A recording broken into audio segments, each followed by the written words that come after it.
Offer दी गई MQM से, तो मुझे जो कहा गया वो इतना अट्रैक्टिव था। एक कंडीशन मुआहदा था मेरा। कंडीशन ये थी कि अच्छे काम में उन्होंने मेरा साथ दिया, उनके किसी भी नेगेटिव काम में उन्होंने मुझे ना शामिल किया, ना मुझसे कहा। मैंने खुल के काम किया, डट के काम किया, बेधड़क काम किया, जिगर से काम किया। हमारा मुल्क शायद जमहूर का मुतहम्मिल ही नहीं है। सियासत जो है वो पैसे का खेल है, पैसे से सियासत में आते हैं, पैसे से सियासत होगी वरना नहीं हो सकती। जब पैसे से आप टिकट खरीदते हैं या तो पैसे से आप सीट लेते हैं तो वो पैसा आप बनाते हैं। जिसके हाथ में डंडा आ जाता है, जिसके हाथ में जोर आ जाता है, जिसके हाथ में ताकत आ जाती है, वो दबा देता है। तो हमारे यहाँ ताकतवर चल रहा है और कमजोर दबा हुआ है। सूबे का नाम अगर आपको खार लगता है, दुख होता है, सूबा कहते हुए तकलीफ होती है, ना बनाए। आप कहें जी यूनिट्स बना रहे, एडमिनिस्ट्रेटिव यूनिट्स बना रहे। ये वो वक्त है जो कहते हैं ना, ये एक नाजुक वक्त है और इस वक्त उन लोगों को भी समझना चाहिए जो साहिब इख्तियार हैं। जिस सूरत हाल में पाकिस्तान की आवाम गुजर रही है, मेरे और आपके दिल में दर्द तो है, लेकिन अल्लाह ही उन्हें चला रहा है। मेरा नहीं ख्याल कि कराची जो है वो कोई सरमायादार चला रहा है या किसी कंपनियां चला रही हैं, फैक्ट्रियां, फलाही इदारे चला रहे हैं। वही जमाल खबरें जुड़ी चलते आज हम मुल्क की मारूफ शख्सियत सेनेटर खुशबू शुजात, जो कि सितारा इम्तियाज़ भी हैं और तगमाए इम्तियाज़ भी हैं, इन्होंने अपने कई शोबों में बहुत ही खिदमात ये दी हैं और कई जगह पर ये डायरेक्टर भी हैं। यूनिवर्सिटी में भी इनकी बड़ी खिदमात है, तालीम के शोबे में इनकी बेपाना खिदमात है। आज हम हमसे खबरें डिजिटल के लिए मोहतरमा खुशबू शुजात साहब से अपने नाजरीन के लिए गुफ्तगू कर रहे हैं ताकि हम इनसे आगाही हासिल कर सकें। अस्सलाम वालेकुम मैडम। वालेकुम सलाम। आप कहिए थे मैडम। बिल्कुल अल्हम्दुलिल्लाह, शुक्रिया आपके आने का। तो शेख साहब बहुत शुक्रिया कि आपने हमें एक गोला गाँव मसरूफियत में से टाइम अता किया। देखिए, जो आपने लफ्ज इस्तेमाल किया ना, गोना गूं, ये लोग अपने लिए एक ढाल के तौर पे भी इस्तेमाल करते हैं। वो गोना गूं मसरूफियत ना भी हो तो वो मसरूफ हो जाते हैं, लेकिन आप जैसे लोग आ रहे हो तो मैं उसके लिए बिल्कुल फुर्सत में हूँ। अच्छे लोगों से मिलना, बात करना, अपनी बात पहुंचाना, ये तो मेरे लिए खुशबख्ती है। आप आए हैं। नहीं, आपका नाम भी खुशबख्त नहीं है। असल में आप नहायत ही वज़ादार, खुश इखलाक भी हैं और हर एक को आप वक्त भी देती हैं।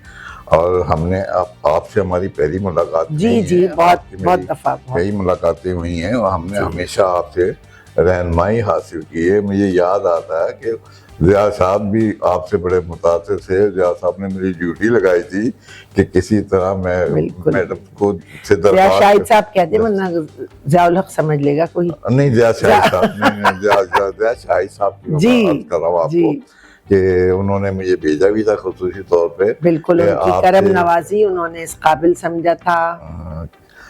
अच्छा मैडम, आप आज की जो सूरत-ए-हाल है, मुल्क की सूरत-ए-हाल है, आपका मीडिया से एक तवील राब्ता रहा है। आपका दो शोबों से मैं समझता राब्ता रहा है और आप बड़ी उसमें गुम रही हैं। एक आप तालीम के शोबे में, दूसरी आप अवेयरनेस की सिलसिले में। इस वक्त आप सेनेटर भी हैं।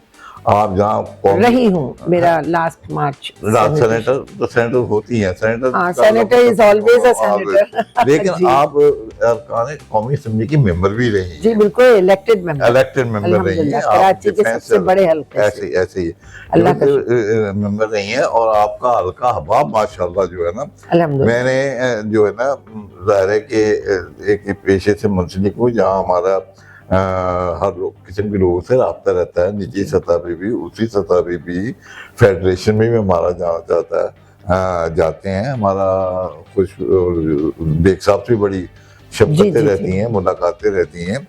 मैंने जो ना कभी भी अपनी ज़िंदगी में जो है ना, ये 50-55 साल में आपको मैं जब से जानता हूँ मैडम, जब से आप PTV में प्रोग्राम करती थी, होस्ट थी, उसमें दो ख़वातीन थी। एक आप थी और एक थी मेहताब अकबर राज थी।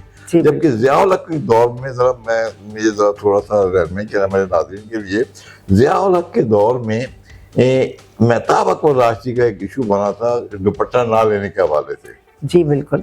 तो वो क्या था, थोड़ा सा गाइड कर देता। वैसे बहुत अच्छा हो अगर आप उन्हीं से पूछें तो वो बड़े पुरलुत्फ तरीके से वो सुनाती हैं। असल में वो ज़माना था जब ये ऐलान हुआ था कि जी तमाम ख़वातीन जो है सर पे दुपट्टा आंचल अपना रखेंगी।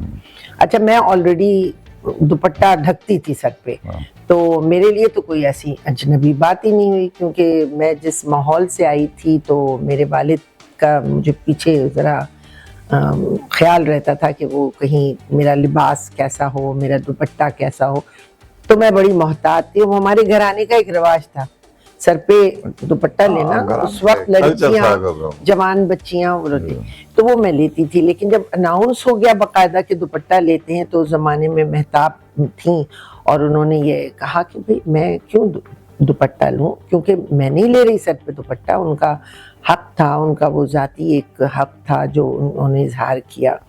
फिर नतीजा ये हुआ कि ज़ाहिर है उनसे कहा गया कि प्रोग्राम आप ना करें या ये कर लें या वो कर लें, ये हुआ।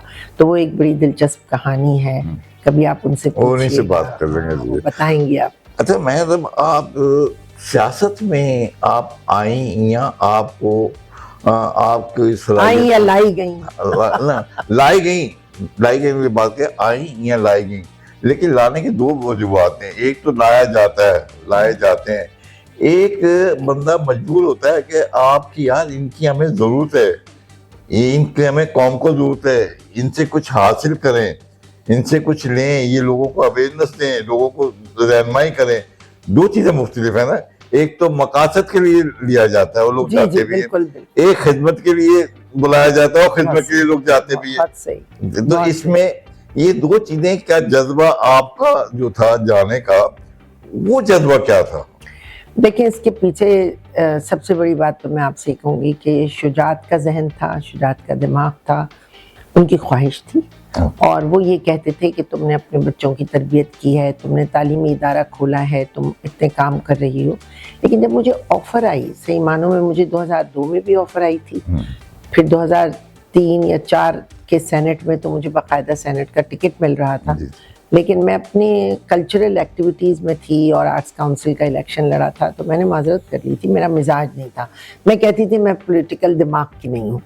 लेकिन मुझे जब ऑफ़र दी गई MQM से, तो मुझे जो कहा गया वो इतना अट्रैक्टिव था। देखिए, ये भी एक बहुत बड़ी खूबी होती है कि आप किसी को अगर किसी तरफ लाना चाहें तो आप उसके मिजाज के मुताबिक बात करें। मुझे पिछली दफ़ा जो मुझे ऑफर्स थी वो ये थी, हम आपको पार्लियामेंट में लाएंगे, आपको सीट देंगे, आपको मिनिस्टर बनाएंगे, आपको सेनेटर बनाएंगे। यहाँ मुझसे ये कहा गया कि बीबी आप करती हैं फलाही काम और आप पढ़ाती हैं, कितने बच्चों को पढ़ा लेती हैं? मैंने कहा भाई चंद 100 बच्चे हैं। तो उन्होंने कहा अच्छा, कितने फलाई काम कर लेती हैं, कितनी मशीनें बांट देती हैं, कितने लोगों के घर, क्या आपको? तो मैंने कहा मैं तो मुख्तसर काम। उन्होंने कहा अगर हम आपको एक ऐसा प्लेटफॉर्म दें जिस पर आने के बाद आप हज़ारों घरों के सामने सड़क बनवा दें, लाखों घरों में पानी आ जाए, बहुत सौ की ज़िंदगी बन जाए, तो मैंने कहा ये मेरी औकात नहीं है। सच्ची बात है, मैं महदूद काम कर सकती हूँ जितनी मेरी औकात है। उन्होंने कहा हम आपको प्लेटफॉर्म देते हैं, ये रहा प्लेटफॉर्म, ये हमारा सियासी प्लेटफॉर्म है, आपको बिल्कुल आज़ादी हो कि आप इस पर आएँ, आकर आपको बड़े बड़े काम करना है लोगों के लिए, आवाम के लिए, आप करें। मैं समझ लीजिए कि एक कंडीशन्ड मुआहदा था मेरा। कंडीशन ये थी कि अच्छे काम में उन्होंने मेरा साथ दिया, उनके किसी भी नेगेटिव काम में उन्होंने मुझे ना शामिल किया, ना मुझसे कहा। सच्ची बात है जो मैं तो कहने को तैयार हूँ। और मुझे कोई रिग्रेट ऑफ लाइफ कभी नहीं हुआ कि मैंने इस पार्टी को क्यों ज्वाइन किया। लेकिन आज तक मुझसे एक सवाल पूछा जाता है, वाई पॉलिटिक्स आपने ज्वाइन की? आप शोहरत याफ्ता थी, पैसा आपके पास था, नेमतें आपको मिली हुई थी, तो क्यों पॉलिटिक्स के एक बहरे ज़खार में ख़ौते लगाने चली गई आप? दूसरी बात ये कही जाती है कि आपने फिर MQM क्यों ज्वाइन की? 2 सवाल होते हैं। तो मैं पहले सवाल का तो यही जवाब है कि मैं शुरू से तालीमी और फलाही कामों में थी, तो ये मेरा दिल था। और लेकिन जब शुजात ने मुझसे कहा कि देखो ये एक ऐसा प्लेटफॉर्म तुम्हें मिल रहा है, इस पे तुम खुल के काम कर सकती हो, लोगों के काम आ सकती हो, वो मुझे अट्रैक्ट किया था जब मुझे ये ऑफ़र दी गई थी। और मैं आपसे कह रही हूँ, मैंने 11 साल तो पार्लियामेंट और सेनेट में गुजारे, 18 साल में इस पार्टी से वाबस्ता रही। अल्हम्दुलिल्लाह, ना मुझे रिग्रेट है कोई कि मैंने कोई गलत काम किया। اور الحمدللہ رب اللہ نے عزت دی کہ جس سے میں نے جو وعدہ کیا کہ میں اپنے کارنر میٹنگز میں جاتی تھی، میرے چھوٹے چھوٹے بڑے بڑے جلسے بہت زبردست، آپ کو پتہ ہے MQM کے کیا جلسے ہوتے ہیں، ہمارے جب جلسے ہوتے تھے تو وہاں کے مجھ سے لوگ اپنے دکھ درد بیان کرتے تھے، میں وعدہ کر کے آتی تھی، پھر جب میں اپنے ہیڈ آفس جاتی تھی تو میں کہتی تھی دیکھیں میں یہ وعدہ کر کے آئی ہوں، جب میں جیتوں گی نا مجھے ان کا یہ وعدہ پورا کرنا ہے، اور بخدا میں نے وہ وعدے پورے کیے۔ تو میں دل سے بہت مطمئن، بڑی خوش کہ میں نے جس پلیٹ فارم پہ اللہ تعالیٰ نے مجھے لا کے کھڑا کیا۔ اور یہاں میں ایک بات اور آپ سے کہنا چاہوں گی کہ میں نے زندگی میں دیکھا ہے کہ اللہ تعالیٰ مجھے ایک روشنی دکھاتا ہے یا ایک جگہ لا کے کھڑا کرتا ہے جہاں لوگ یہ کہتے ہیں کہ یہ جگہ بہت خراب ہے، یہ بہت پرخار ہے، یہ وادی بہت خطرناک ہے، یہ کام بڑا غلط ہے، تم اور یہ کام، اور پھر وہیں سے مجھے عزت و شہرت ملتی ہے۔ مثلاً جب میں نے PTV جوائن کیا تو میرے والد کیونکہ علی گڑھ یونیورسٹی کے تھے، ان سے کہا گیا کہ آپ اتنے تہذیب یافتہ ہیں، اور میں بڑی ڈبیٹر تھی تو سارا شہر جانتا تھا، تو انہوں نے کہا کہ اس بچی کو اتنا تعلیم تربیت آپ کی، آپ کا تہذیب یافتہ گھرانہ ہے، اور آپ نے ٹی وی جیسی گندی جگہ پہ ڈال دیا۔ اس زمانے میں کوئی تھا ہی نہیں نا، میں فرسٹ اینکر لیڈی ہوں پاکستان ٹیلی ویژن کی، جس نے بچوں کا پروگرام سے لے کے، خواتین کے پروگرام سے لے کے، بزرگوں کے پروگرام سے لے کے، لائف پروگرام سے لے کے، نوجوانوں کے پروگرام، یونیورسٹی کے پروگرام، مطلب ورسٹائل پروگرام مجھے کرنے کا موقع ملا۔ 30 سال میں بے تاج بادشاہوں کی طرح حکومت کی میں نے، ٹھیک ہے نا، لیکن اس وقت کہا گیا کہ بہت غلط جگہ ہے، بڑی خطرناک جگہ ہے، یہ بچی یہاں کیوں جانی، تو گانے بجانے والے آتے ہیں، یہ تصور تھا نا شرفا میں۔ تو اللہ تعالیٰ نے وہیں اسی پلیٹ فارم سے مجھے عزت دی ہے۔ آج بھی لوگ میرے جملے اور الفاظ یاد رکھتے ہیں اور مجھ سے کہتے ہیں فلانے پروگرام میں آپ نے یہ کہا تھا، فلانے پروگرام میں یہ کہا تھا، مجھے اتنی خوشی ہوتی ہے کہ انہیں یاد ہے، اور میرا ایک ان کو اورا یاد ہے، یہ بڑی بات ہے۔ اسی طرح جب میں پالیٹکس میں آئی، شجاعت سے لوگوں نے کہا آئے ہائے بھابھی کو کہاں ڈال دیا، اتنی گندی جگہ، اور وہ بھی یہ پارٹی اور وہ بھی یہ شہر، لیکن اللہ تعالیٰ نے وہاں بھی مجھے میرٹ پہ لے کر آیا اللہ تعالیٰ، میں الیکشن لڑ کر آئی، میں نے ریزرو سیٹ سے معذرت کی، اور اللہ نے وہاں بھی مجھے بہت عزت دی، اور میں نے کھل کے کام کیا، ڈٹ کے کام کیا، بے دھڑک کام کیا، جگر سے کام کیا، اور میں نہ کسی سے ڈری، نہ میں الجھی، اور اتنا کمال ہوا، میں آپ سے اس وقت یہ شیئر کرنا چاہوں گی کہ میرے سامنے کوئی ایسی نیگیٹیوٹی نہیں آئی، ورنہ میرا مزاج ایسا ہے کہ اگر میرے مزاج کے خلاف کوئی چیز ہے میں وہاں 1 منٹ نہیں رہ پاتی، یا میں اسے چھوڑ دیتی ہوں یا میں خود اس سے علیحدہ ہٹ جاتی ہوں۔ تو الحمدللہ وہاں مجھے اللہ نے بہت عزت دی، اور لوگ بڑا پیار سے ابھی بھی دیکھتے اور ملتے ہیں، ورنہ سیاسی لوگوں سے تو لوگ اتنی محبت سے نہیں ملتے۔ جب یہ سیاست میں آئی، جی، یا آپ کو جی ہمیں پتہ ہے کہ آپ کو موقع دیا گیا اور آپ سے مجبور کیا گیا کہ آپ یہ موقع آپ کو اس لیے نہیں دیا گیا کہ آپ جہاں خوشبو شجاعت صاحب یا ہماری پارٹی ہے، نہیں، وہ موقع جو آپ کو ملا تھا وہ آپ کی صلاحیتوں کی بیس پہ ملا تھا، الحمدللہ، اور میرا بیک گراؤنڈ تھا، آپ کا بیک گراؤنڈ تھا، اور آپ کو لوگ دیکھتے تھے، آپ کے مزاج کو سمجھتے تھے، تو نظریہ ضرورت کے تحت آپ کو سیاست میں لایا گیا تھا۔ آپ کا ایک منٹ، آپ کے آج سے پہلے آپ کے گھر والا سیاست میں ہے؟ پوری فیملی میں کوئی سیاست میں نہیں، پوری فیملی کیا، میرے شجرے میں کوئی سیاست نہیں۔ آپ پہلی خاتون آئی ہیں؟ بالکل، نہ کوئی جاگیردار، نہ بٹیرا، نہ کسی فیکٹری کا مالک، نہ زمیندار گھرانہ، ایک عام پاکستانی گھرانہ تھا۔ اور یہ جو آپ نے جملہ کہا نا کہ آپ کو لایا گیا یا مجبور کیا گیا، دیکھیں مجبور تو مجھے کوئی کسی کام کے لیے کر نہیں سکتا جب تک میرا من نہ چاہے، میرا دل نہ چاہے۔ میں ذرا اپنے دل کی من موجی ہوں، میرا دل چاہے گا نا تو میں آگ کے دریا میں کود جاؤں گی، میرا دل چاہے گا میں شیر کے منہ میں ہاتھ ڈال دوں گی، لیکن میرا دل نہیں چاہے گا نا تو میں وہاں نہیں جاتی۔ لیکن مطمئن نہ ہوں، ہاں، لیکن یہ بیک گراؤنڈ ان کے سامنے تھا، میرے تعلیمی کریئر تھا، میری صلاحیتیں تھیں، میرا عوام میں پسندیدگی تھی، میں 3 الیکشن آرٹس کاؤنسل کے لڑ چکی تھی، میں نے آرٹس کاؤنسل میں کمالات کر کے دکھائے تھے، جس طرح مجھے آرٹس کاؤنسل ملا اور پھر میں لے کے چلی۔ تو وہ سارا آپ صحیح کہہ رہے ہیں کہ وہ جو میرے ساتھ ساتھ میرا بیک گراؤنڈ تھا، تو یہ نہیں تھا کہ مجھے ایک پلیٹ فارم دیا گیا کہ بی بی تمہیں کوئی نہیں جانتا، تم کچھ بھی نہیں ہو، لیکن ہاں اس میں آ جاؤ، نعرے لگاؤ، झंडे गाड़ो, भागी भागी फिरो और फिर तुम एक नुमाया कामयाबी हासिल करो। मैं अपने तमाम बैकग्राउंड के साथ इस प्लेटफॉर्म पे आई, लेकिन फिर मैंने एक वर्कर की तरह काम किया। फिर मैंने रियलाइज़ किया कि वर्कर बहुत अहम होता है और सियासी वर्कर बहुत अहम होता है, और इसीलिए मैंने रिजर्व सीट से माजरत की कि रिजर्व सीट एक वर्कर की सीट होती है जिसने आपके लिए मुसीबतें उठाई हों और दुख उठाए हों।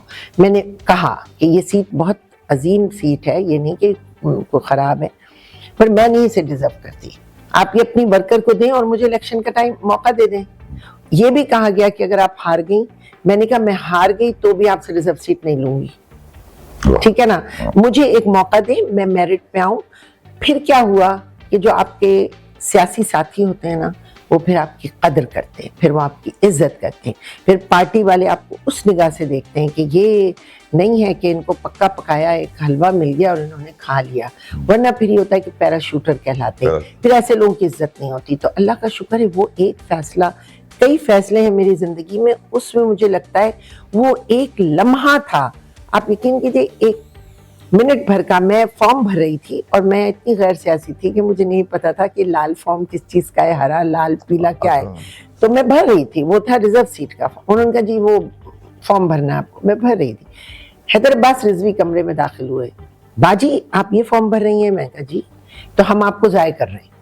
तो मेरी समझ में नहीं आया, वो तो चले गए ये कह के। मैंने पूछा कि फॉर्म किस चीज़ का है, तो उन्होंने कहा आपका देखिए बोर्ड पे नंबर 1 पे नाम लिखा है, आपकी रिजर्व सीट है। मैं कहा रिजर्व सीट है तो मैं मतलब इलेक्शन नहीं है? कहने नहीं। मैंने कहा आप इसे फॉर्म को रखें। मैं अंदर ऑफिस गई, मैंने कहा मेरी बात करवाए, मुझे इलेक्शन चाहिए। जब बात हुई तो बहुत हैरानी थी सब। उन्होंने कहा कि आप इतने बड़ा आप हार सकती हैं। मैं कहा कोई बात नहीं, हार गए तो हार गए, लड़के हारेंगे तो भी इज्जत होगी, जो जीत गए तो क्या कहना, हारे भी तो बाजी मात नहीं। तो फिर थोड़ी देर बाद मुझे बस उन्होंने कहा अच्छा ठीक है, मैं वहाँ से चल दी। जब मैं आधे रास्ते आई और शुजात ने मुझसे कहा कि तुमने एक बहुत बड़ा मौका ज़ाय किया है। मैंने कहा शुजात मैंने ज़ाय नहीं किया, मेरे ख्याल से मेरा दिल मुतमईन है। अभी आधे रास्ते में थी, फ़ोन आया आप वापस आके और इलेक्शन का फॉर्म भर दे। तो जब मैं इलेक्शन फॉर्म भरने गई तो मुझे याद है, मुझे फारूक अख्तर भाई ने कहा कि देखिए शहर का सबसे बड़ा हल्का है, मुश्किल हल्का है, ये आपको दिया जा रहा है। मैंने कहा फबिहा। और फिर उसके बाद जो चल सो चल हुआ और जिस तरह मैंने लर्न किया, देखिए ये चीज़ें आपकी ग्रूमिंग करती हैं। मैं अपने स्कूल में बच्चों के वालिदैन से कहती हूँ, किसी चीज़ से खौफ और ख़तर के बगैर आप अगर उसमें काम करें ना तो आपकी तरबियत होती है। मेरी सियासी तरबियत मेरी इलेक्शन में हुई। मैं चाहे कितनी भी वर्कर होती, लेकिन जो इलेक्शन में मेरी सियासी तरबियत हुई और फिर दूसरे इलेक्शन में हुई, जिसमें मुझे पता था ये सीट नहीं हमें दी जा रही, लेकिन मैंने खूब दिल भर के वो लड़ा इलेक्शन।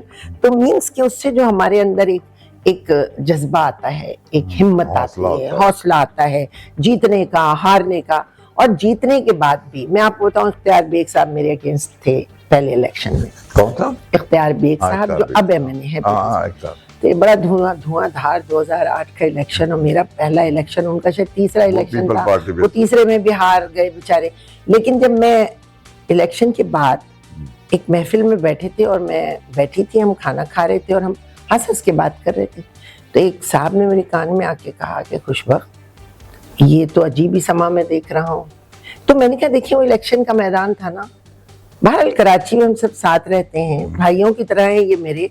उस वक्त हो गई धुआंधार लड़ाई, जंग हो गई, हमने जीत ली, अब बात खत्म हो गई। उस दिन मुझे अहमद शाह साहब एक जगह मिले, तो इतने प्यार से वो मुझसे बात कर रहे थे, मैं उनसे, तो एक साहिबा थी, वहाँ बहुत बड़ा प्रोग्राम था फंड रेजिंग का। उन्होंने कहा कि अरे ये तो इलेक्शन में आपकी बड़ी इनसे लड़ाइयाँ हुई थी आर्ट्स काउंसिल में। मैंने कहा इलेक्शन का मैदान था। तो ये सारी जो ट्रेनिंग होती है, ये जब आप उस समंदर से गुजरते हैं, उसकी गहराइयों में देखते हैं, तो आपको पता चलता है, तैरे बगैर तो आपको नहीं पता कि तह में क्या है। तो मुझे अल्लाह ताला ने मौके दिए हैं जिससे मेरी ग्रूमिंग हुई है। अच्छा ये मैडम, ये पूरा प्रोसेस जो अभी हमने सुना और हम जानते भी हैं जी, ये एक जमहूरी प्रोसेस है। बिल्कुल है। इसमें कोई किसी किस्म का कोई डिक्टेटर या प्रेशर या खौफ व हरासमेंट नहीं, ये जमहूरी तकाज़ों का ही तकाज़ा है। آپ جب پہلی مرتبہ جب آپ الیکشن میں آئیں یا سیاست میں آئیں اس کو اور آج کتنا عرصہ ہو چکا ہے اس بات؟ دیکھیے میں 2008 میں آئی تھی، 7 میں نے جوائن کیا تھا پارٹی کو، 8 میں الیکشن کیا تھا اور یہ اب 2024 ہے۔ اچھا، اس کا مقصد ہے کہ تقریباً 16 سال، زیادہ نہیں، زیادہ ہو گیا، 26 سال ہو گئے۔ جی اچھا، 26 سال میں کی سیاست میں اور آج کی سیاست میں، نہیں سوری 16 سال 16 سال ہو گئے، چلیے 16 سال ہو گئے۔ 16 سال کی اپنے عملی سیاست میں اور آج کی سیاست میں آپ کیا محسوس کر رہے ہیں؟ دیکھیں جو ہمارے ملک کی جو آپ نے جمہوری بات کہی نا، ہمارا ملک شاید جمہور کا متحمل ہی نہیں ہے۔ اس کی وجہ یہ کہ ہمارے مزاج میں جس قسم کا گند گیا ہے معاملہ، اور ہماری جو پارلیمنٹیرین جو جمہوریت ہے اس نے جس قسم کے لوگوں کو اس پلیٹ فارم پہ کھڑا کیا ہے پہلے دن سے۔ آپ 1947 سے بات شروع کریں، پاکستان بنا، پاکستان بننے کے بعد جو ہماری پہلی پارلیمنٹ تھی اس میں کون بیٹھا تھا؟ سر، وڈیرے، جاگیردار، سرمایہ دار، زمیندار، ایک عام عوام کا آدمی دکھا دیجیے آپ مجھے اس کے اندر جو بیٹھا ہوا نظر آیا آپ کو، ٹھیک ہے نا؟ وہاں سے یہ سلسلہ شروع ہوا، اس کے بعد یہ امیروں کی گود میں چلا گیا۔ اب یہ ہوا کہ پیسے کا کھیل، سیاست جو ہے وہ پیسے کا کھیل ہے، پیسے سے سیاست میں آتے ہیں، پیسے سے سیاست ہوگی ورنہ نہیں ہو سکتی۔ میں اپنے آپ کو بڑا قابل فخر سمجھتی ہوں کہ ایک پائی خرچ کیے بغیر میں MNA بھی ہوئی اور سینیٹر بھی، الحمدللہ ربی۔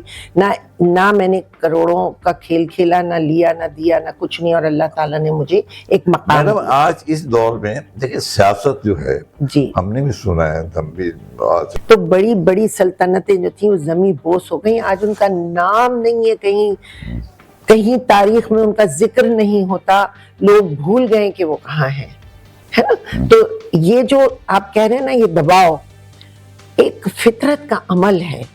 جب بارش ہوتی ہے اس سے پہلے آپ دیکھیں ایک لل ہو جاتا ہے، ایک دباؤ آتا ہے، ایک حبس پیدا ہوتا ہے، پسینے چھوٹنے لگتے ہیں، حبس ہو جاتا ہے، لوگ گھبرا جاتے ہیں، التش التش کی آوازیں آتی ہیں، اور پھر آسمان سے مہ برس پڑتا ہے۔ اور اگر ہوا چلتی رہے تو مہ نہیں برستا۔ تو یہ جو چھوٹی موٹی ابھی ہوا چل رہی ہے، جس دن وہ بھی رکے گی نا اور اس عوام کو اٹھ کے کھڑا، وہ خود کھڑی ہو جائے گی۔ میں تو بڑی مطمئن ہوں، میں یہ سمجھتی ہوں اللہ تعالیٰ نے، اللہ کے نام پہ یہ مسلمانوں نے بنایا، بڑے محبت جذبے سے بنایا۔ اس میں جو بھی کمی اور کجی رہ گئی، جو آپ نے بھی ابھی ہلکا سا اظہار کیا ہے، دیکھیں ہم مسلمان 2 حصوں میں تو ٹوٹ گئے نا۔ آپ کچھ بھی کہیں، آدھے مسلمان وہاں رہ گئے وہ کمزور، آدھے مسلمان یہاں ہیں۔ جب ہم ایک ساتھ تھے تو کچھ بھی بعید نہیں تھا کہ آنے والے دنوں میں انڈو پاک کا یہ بر صغیر جو ہے صرف مسلمانوں ہی حکومت کر رہے ہو، اور مسلمانوں نے 800-700 سال حکومت کی وہاں۔ یہ تو سارے غلام تھے ہمارے جو ہاتھ جوڑ کے کھڑے رہتے تھے۔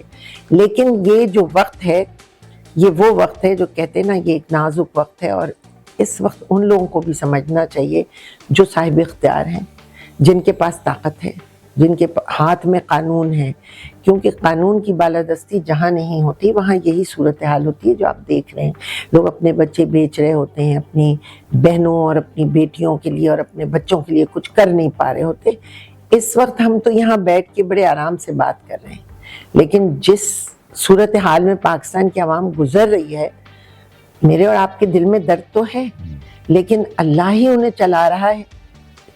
کتنی فلاحی اداروں کی یہاں دسترخوان کھل جاتے ہیں۔ میرا نہیں خیال کہ کراچی جو ہے وہ کوئی سرمایہ دار چلا رہا ہے یا کسی کمپنیاں چلا رہی ہیں، فیکٹریاں، فلاحی ادارے چلا رہے ہیں، فلنتھراپسٹ چلا رہے ہیں اور اللہ کے نام پہ چلا رہے ہیں، یہ تو ہے۔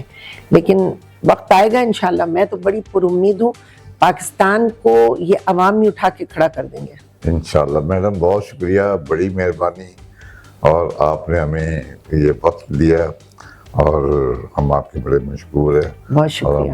ہمیشہ ہی آپ کو جب بھی ہم نے آپ سے درخواست کی، آپ نے ایک رہنمائی کی، اور آپ کی گفتگو سے بڑی سیر حاصل گفتگو ہوتی ہے اور اس سے بڑی آگاہی ملتی ہے۔ بہت بڑی شکریہ۔ مہربانی، میں تو آپ کا شکریہ ادا کروں گی چینل کا کہ انہوں نے اتنا موقع دیا کہ میں کچھ کہہ پاؤں یا آپ مجھ سے سوال کریں تو میں جواب دے پاؤں۔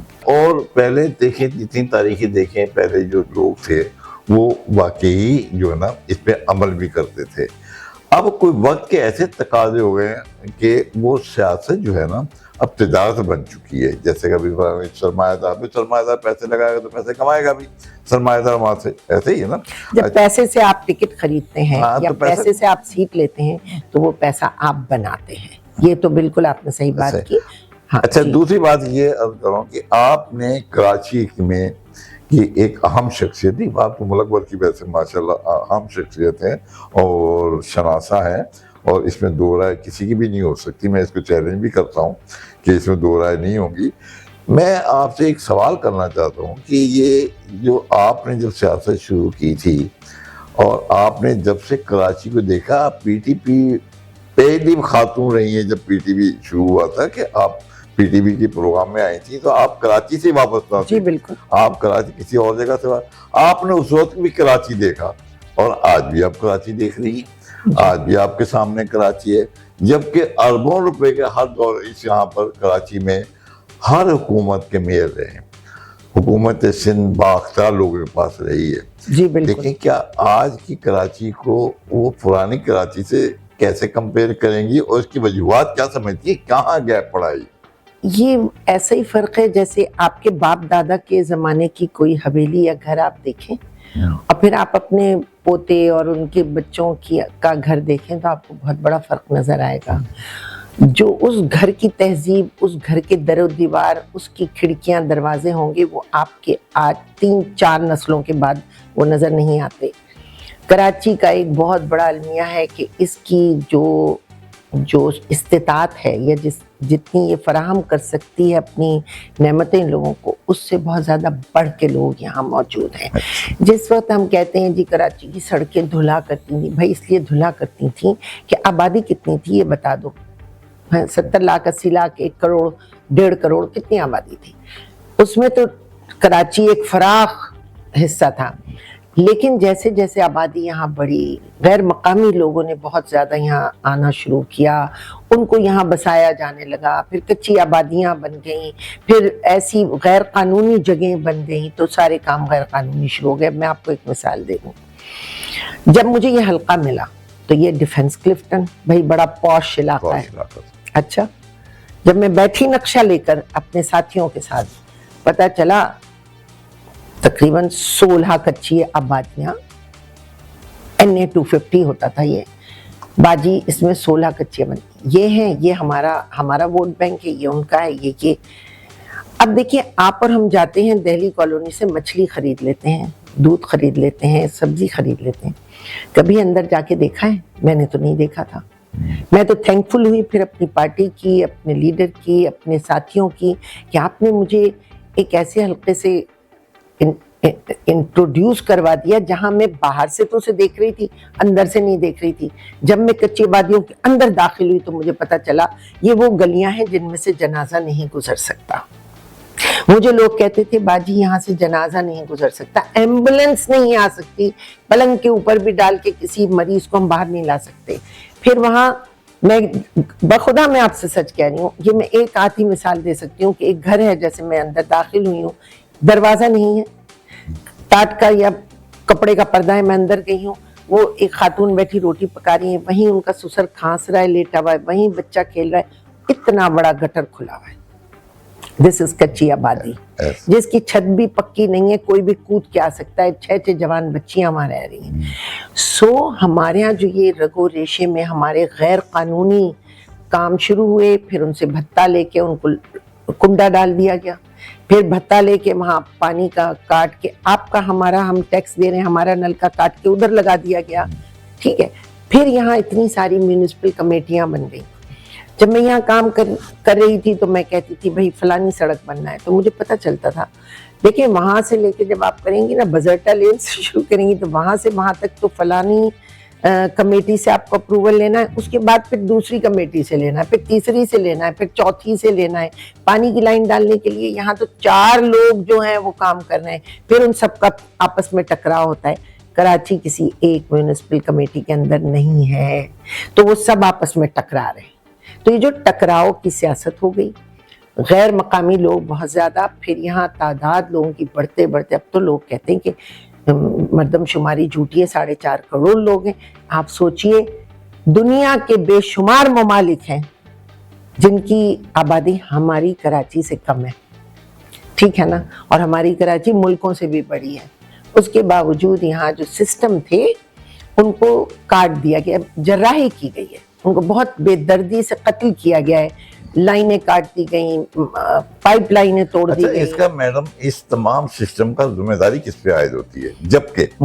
जबकि दूसरे हमारे बाद बहुत सारे मुल्क ऐसे आबाद हुए हैं, बहुत आज़ाद हुए हैं, तो जो अभी तक जो ना तरक्की याफ्ता मुल्कों में शामिल हो चुके हैं।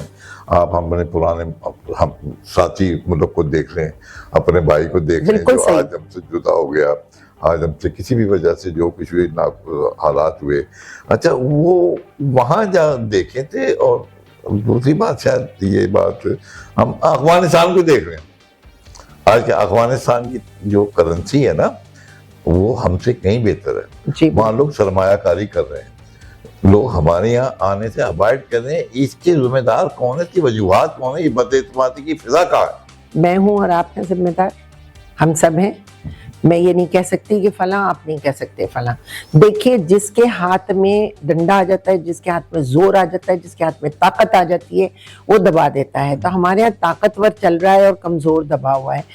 अब आप ये बताइए, कराची के अंदर इतनी बड़ी आबादी के बावजूद ये एक पूरा एक सूबा है, 1 यूनिट से पहले नहीं था। अच्छा, अब आइए आप कहीं किसी मुल्क में, आप पड़ोसी मुल्क में देख लें, कितने सूबे हैं, ठीक है ना। और अगर आप एडमिनिस्ट्रेटिव पॉइंट ऑफ व्यू से ही चले, सूबे का नाम अगर आपको खार लगता है, दुख होता है, सूबा कहते हुए तकलीफ होती है, ना बनाए। आप कहें जी यूनिट्स बना रहे, एडमिनिस्ट्रेटिव यूनिट्स बना रहे। देखिए, जब कोई भी घर जिसमें के बाप माँ 2 बेटे रहते हैं और 2 बेटियां, घर बड़ा अच्छा चल रहा होता है। जैसे ही वो 2 बेटों की बीवियां आती हैं, फिर 4-4 बच्चे पैदा होते हैं, फिर उनकी शादियां होती हैं, फिर उनके 2-2 बच्चे। क्या वो उसी घर में मरते खपते रहते हैं? वो अपनी अपनी इस्तिताअत से इधर उधर फैलते हैं और अपने अपने घर बनाते हैं, और उन्हें इजाजत होना चाहिए। चिड़ियां और जानवर भी अपने अपने घोंसले बना लेते हैं भाई मेरे, वो एक ही जगह नहीं मर खप रहे होते। लेकिन यहाँ ये है कि जैसे ही नाम लेते हैं कि ऐसा लगता है पता नहीं क्या ये नफ्सियाती बीमारी है, मुझे ऐसा लगता है सूबे का नाम जो है नफ्सियाती बीमारी। चलें उसे छोड़ दे, आप एडमिनिस्ट्रेटिव पॉइंट ऑफ व्यू से बात करें। अगर आप किसी को डिफरेंट हिस्सों में आप जिम्मेदारियां बांटेंगे, होता है ना, आपकी फैक्ट्री है कोई, फर्ज कीजिए, उसमें आपके अगर एडमिनिस्ट्रेटिव सूबे वो डिपार्टमेंट बढ़ जाते हैं तो उनको आप नहीं देते हैं कि आप डिफरेंट एक और सीईओ के नीचे एक और सीईओ बना दें, या एक और जनरल सेक्रेटरी बनाएं और एक और वाइस प्रेसिडेंट बनाएं और एक वो बनाएं। आप जब हुकूमत बनाते हैं तो बिला वजह मिनिस्ट्रियां बांटते हैं आपके, भाई हमारे पास इतने सारे लोग आ गए जिनसे हमें वोट लेना है गलत सलत, तो हम इसको भी एक मिनिस्ट्री दें, उसको भी दें।